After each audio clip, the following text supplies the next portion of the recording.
Xudoyberdi To'xtaboyev 1932-yil 17-dekabrda Farg'ona viloyatining Katta-Tog'i qishlog'ida tug'ilgan. 1949-yil Qo'qon pedagogika bilim yurtini, 1955-yil Toshkent davlat universiteti, hozirgi O'zbekiston Milliy universitetini tamomlagan. Ish faoliyatini Farg'ona viloyati tumanidagi maktablarda o'qituvchilikdan boshlagan. Keyinchalik ilmiy bo'lim mudiri, maktab direktori bo'lib ishlagan. 1958-yilda o'z jurnalistik faoliyatini boshlagan ijodkor 300 dan ortiq valyetalarni e'lon qilgan.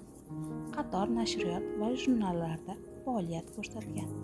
1958-yilda badiiy ijodga kirib kelgan Xudoyberdi To'xtaboyevning Omonboy va Davronboy, Sariq devni minib, Sariq devning o'limi, Qasoskorning oltin boshi, Yo'llar va yillar, Shirin qovunlar mamlakati va Sehrgarlar jangi, Quyonlar saltanati va boshqa asarlari bugungi kutubxonalarimizning sevimli kitoblariga aylangan.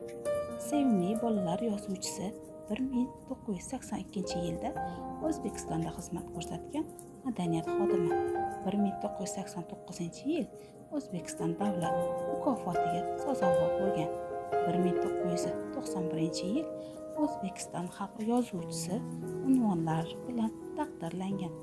Asarlari rus, ingliz, fransuz, nemis tillariga tarjima qilingan. Dunyoning 28 ta mamlakatida nashr etilgan.